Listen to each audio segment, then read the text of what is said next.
guys, it's Keegan here from Kammy Boerl. I know we haven't posted in a while, but like we say all the time, our lives are really busy when school starts, and even when school isn't started, our lives get really, really busy. So we try our best to post. I know Sam's life is a little more hectic than I because she has some AP classes. I'm going to be taking AP next year for sure, so my life is going to be just as hectic as hers next year. But for right now, I'm just going to post a video. Hopefully you're cheering me up because I've been having a pretty rough night, not gonna lie. This video is going to be kind of like sporadic because I figured just like 5 seconds ago that I was going to be doing this. It wasn't really planned, but I figured, hey, I have some free time, it's a weekend, why not? So yeah, the first thing I'm going to talk about is obviously schedules, because I know me and Sam say this a lot. We're busy and we both have hectic schedules. But let's talk about scheduling for a minute here, and I'll try to explain to you what exactly our schedules are. To start off the day, I get up at like 5:30. Okay, I get up at 5:30. Sometimes I need to take a shower. I normally take them at night, but let's say I have to take a shower, get ready for school, possibly finish some homework that I did not get done in the night because my day was too busy from the night before. And then I try to get this all done before I have to get on the bus at 6:40. I make sure my iPod's charged, my phone's charged, that I have all my homework, because sometimes if you forget homework, you forget your life. It's so bad. That everything's shut off in my room, that I didn't leave anything on, like a curling iron or anything. Man, that would be bad. If I left my straight iron on, that would be horrible. And everything, I have to make sure I'm quiet because otherwise my family wakes up, and when my family wakes up when they're not supposed to, things get really bad. So then I get up, okay, so I have to take my pills in the morning and then I leave for the bus. When I get to school, I try to go to the music hall right away to check any schedules, and I talk to Mr. B, my music teacher, about anything that possibly going on after school that I'm not aware of. I try and do that. I hang out with my favorite freshmen because it's the only time I get to see them. I see some people I don't normally see during the day, and that's all within a matter of like 20 minutes, because after that then I have to start walking to my classes. Well, my classes last all day, and throughout that day then I start getting headaches. I go to my first 4 classes of the day. I try to be organized. Sometimes it doesn't work out very well, but I try to, so I have to make sure I'm taking good notes. I can't really focus on any of the drama that's going on in my life, and you have to realize that in these hours I am hearing a lot of different things from my friends, and so then on top of having to keep myself sane, I have to try and keep them sane too, which is really difficult. And I know that everybody has this problem. You can be a boy or a girl, and I know that your friends probably have issues in their life, and then they come to you for help, or you go for them to help, and it's just like, I have my own self to take care of, but you don't care because they're your friends. So yeah, so then I hear all of their problems and stuff, and I hear gossip, and so it's just more information going in my mind than I even need, because I'm already trying to focus on my school stuff. And then I go to lunch, and lunch is normally my time where I'm just like, just take a breath. I can eat now. I can actually eat. Most of the time I have to skip breakfast, so then lunch is my time where I'm like, okay, I skip. It's such a bad thing. I shouldn't be skipping breakfast. Sometimes I'll grab a protein bar, which are really good for you, especially for me. I don't get a whole bunch of food in my diet except for dinner, so you have to like really, yeah, it's really bad. But see, I'm a carbaholic, so like I will eat Pop-Tarts are so good, man. Pop-Tarts are so good. I'll normally have something to drink. I'll try and eat a full meal sometimes, though I'm too stressed out about other stuff, so I don't really want to, but Pop-Tarts are so good, man. Oh, and I normally get my I get like 3 Surgery bars a week. It's so bad, guys. It is so bad. There's these dealers that go around school with Surgery boxes for like different stuff they're fundraising, and I have actual people that like know when I'm gonna buy them. Like, it is so bad. They like focus, they're like, hey King, you want a Surgery bar today? And then of course I have to say yes if I have the cash. That's why I cut myself off. I'm not bringing cash to school anymore. I can't. Dude, I'm gonna gain. Okay, there should be a thing where it's just called high school 15 and college 15, because I swear it's not just freshmen, it's everybody. But I'll have normally my ice. It's a really good drink with no calories, and I love it so much. It's probably really bad for you, but you know what? It's really good. So, or my vanilla coffee, because let's face it, I need the caffeine. So yeah. And then I'll have, normally, I mean, my Pop-Tart's normally for after school, so I'll save that for later, but normally I'll just try and eat my lunch. Sometimes though I'm just too focused, and then other times I have to study during lunch. Normally this doesn't happen because I'm too distracted because there's too much going on around me, but yeah, sometimes I just need to get some extra homework done that I didn't get done the night before because I have just too much crap going on. Yeah. And here next year I'm thinking about not taking lunch so then I can get an extra credit in, so then I can take another class that might be fun because all my other classes I'm taking is doing for the job I want to do. So yeah. So then after lunch I go to my next hours of the day and I try to make it by. I get to my second half of the day and it's all like science and language, advanced language and history, and I'm just like, no. It's all the difficult ones that, like, I suck at science. I don't know if you're really, really good at science. Like, science interests me. I just suck at it. And my history classes, I have, like, a difficult teacher, but I like him, but he just has high standards, which is good for a teacher to have high standards, except for when you come from your year before being actually quite easy compared to this year. Freshman, if you're a freshman, it gets way harder. I'm not gonna sugarcoat it for you. It gets so much harder. Because 6 of my classes I can guarantee that I will have homework or at least need to study in, and then and then on top of that, they expected me to spend 2 hours in every single subject. So 12 hours of work. Keep that in mind when I get to my next part. So after school. After school, I normally have musical, and now show choir is going to be starting up. And then I also have other things like youth group, and I have things like sometimes I need to be home with my sisters and all this kind of stuff. And I'm like, my stress level can go from here to here in a matter of seconds depending on whatever the teacher says or whatever my director says. So it's like, and so, but it's nice on the days, like this year my musicals, like I'm not there for as much as last year, so I can get more homework done, which is why I have time to make this video today.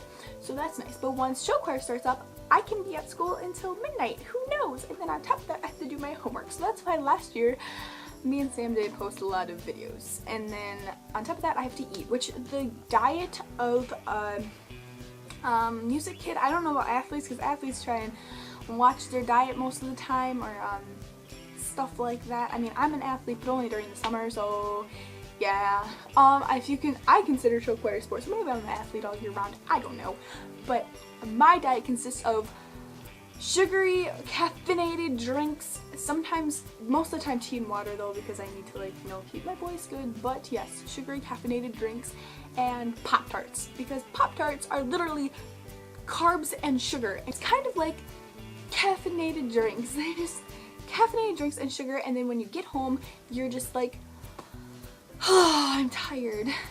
If I get home at 9 o'clock at night, and then on top of that I still have homework to do, and I'm just so drained, and I'm just so exhausted, and I can barely get any work done. Like, I'm going so slow and so hectic at the same time because I'm trying to focus, but it's so hard to focus because I swear I have ADD. And then, but then you have to write essays, and you have to study, and then you have a major test coming up, and then you have exams, and before you know it, it's the end of the year, and you're hallucinating like last year. Me and Sam literally hallucinated, and we're crying over the phone to each other at like 4 o'clock in the morning because one teacher had us staying up all night trying to get this stuff done, and I was just like, I can't do it anymore. An 8-day, okay, a 7 to 8 day period, so a little bit more than a week. I got 10 hours of sleep. Let me put that in perspective for you. You're supposed to get 10 hours of sleep a night if you're my age. And so, yeah, if I only got 10 hours in an 8-day period, that means that I was going crazy.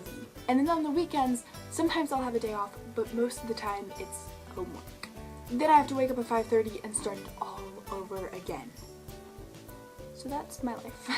And Sam's is basically the same, except she has a couple different other activities she's in. She has a couple subtracted activities. It's kind of difficult. And I would say that most teenagers have the exact same schedule. Well, not the exact same, but similar. Because we're all in different things, and even if you're not in different things, you still have a lot of homework. And if your teachers are expecting you to go out and socialize, how about no? Because you're keeping us inside doing homework, which I get, it's for our own good. I mean, I totally get the point of homework. Like, the point of homework is so that you're refreshing your mind all the time. I just don't get why homework's graded. Not necessarily class. I think you should go to the class because as an adolescent, you don't know. You wouldn't know this stuff unless you're a complete genius, but even then you still have to be taught it. So I do think you should go to the class. I just don't think homework should be graded. I think that homework should be a choice, and then you take the test, and if you failed the test, then that's your own fault because you didn't do the homework. But a lot of teachers just want a lot of points, and so they do the homework. I don't know. I think that homework should be optional. That is schedules. It's pretty hectic, I know.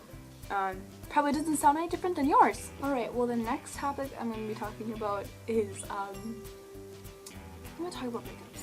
Because around me, there is so much breakups going on, and I wasn't even in a breakup tonight, but it was something very similar, and it's just really hard. And so, I think that I need to just make a breakup video. So, yeah, here it is. I made a video about talking about different types of love, and I would say that a breakup can go for any type of love for that matter, any type of like, any type of love, any type of acquaintance. A breakup can go from saying goodbye to somebody you just met and knowing that you'll never see them again, to going from somebody who you were in a really, really strong relationship with, and then they just end it. And I don't really think there is a worst. I think that a lot of them just are kind of the same amount of hurt, just different kinds of hurt. A lot of a breakup is a betrayal. So I think that I'm gonna start off with friend breakups because I don't want to cry. Friend breakups are pretty hard. I think that they can be just as hard as other relationship breakups, like boyfriend and girlfriend breakups or divorce breakups. I think that they can be extremely difficult because friends are the ones that you're supposed to be there through the breakups. And when you say goodbye to a friend, or a best friend for that matter, it is so difficult. It's a grieving process. Any type of breakup is a grieving process. You go through sadness, you go through anger, you go through anxiety, you go through questioning yourself, you go through questioning everything. Your grieving process can vary in time from, I guess, however much you cared about them. Like if it was a friend that you barely really it was just kind of like, oh, I guess we're not friends anymore, it can still be hurtful that they don't want to be your friend anymore, that you guys know that you won't be that close again. It's very difficult, and I understand that even if you were just kind of like, oh, she was my friend but we kind of just grew apart, that's still really hard. That person, and you just stopped making an effort, and now who knows where they are. Another type of breakup is a family breakup. This could mean that somebody in your family got divorced. This could mean that you just haven't really, you got in a fight with a sibling or an aunt or an uncle or somebody in your family, and you just said, I'm done with you. Or you just grew apart, and that's just as bad as a friend breakup. Or any type of relationship breakup. That's terrible. Especially if they're your family. They're the ones that are supposed to stick by you all the time. And they're just gone. They just left you. Or you left them. And it's difficult. Any type of breakup or losing a person is just really difficult. But the last one we'll talk about is, of course, the one where you really, really liked or cared about that one person, that one special person. Whether you left them or they left you, you guys left each other. And it's really difficult. I know that if you're going through one right now, or you went through one a while ago and you're still not over it, or sometimes I think that you can never really fully get over a breakup. I think that even if you hate the person now, I know a couple of them where I'm just like, what did I ever see in you? Why did I even know? It's still hard because you knew that at one point that person made you super happy. And as much as you want to regret it, sometimes you just can't, because you're like, I was super happy, and then sometimes you're just like, how can I not regret this? Because this just made me so mad at the end, and so sad and so broken. And so sometimes it's just disheartening that you can go from so close to so far away in a matter of seconds in a breakup, and it's so horrible. But I just want to let everybody out there know that no matter how hard the breakup is right now, I know that it's going to get better, because it always does. And I don't think a breakup ever gets any easier. I don't think that heartache ever gets any easier. It still will feel like somebody punched you in the gut and broke you. And it feels like somebody punched you in the chest, and it feels like somebody took a hammer to you and that you were glass and they just went boom, and now you're broken. So I literally went through that an hour ago. But I know that it will get better, because breakups always do. You learn to live with the pain. it's not so much that the pain gets any less, it's just that you learn to live with it more, and you just stand right back up and say, hey, you're a pretty great person, and even if you don't want to be in my life anymore, even if I don't want to be in your life anymore, we'll both find new people. And we'll both move on with our lives. And that's what everybody out there just needs to do. If you're going through a heartbreak or you're still getting over one, you just need to think about that it will get better. And even if you're still getting over one from like years ago, or that you just sometimes think about a breakup and you're like, oh, that was horrible, or how could I ever want that person? Just know that it made you happy at one point, so you shouldn't regret it. Even if you want to regret it with your whole entire being, or you want to go back in time and just forget that you even met the person so that you wouldn't feel this way. You met them for a reason, and now that reason's done, you can move on to find a new reason. So, this has been Keegan on Kammy Boerl, and this has been scheduling and breakups. So, I'll see you guys next time.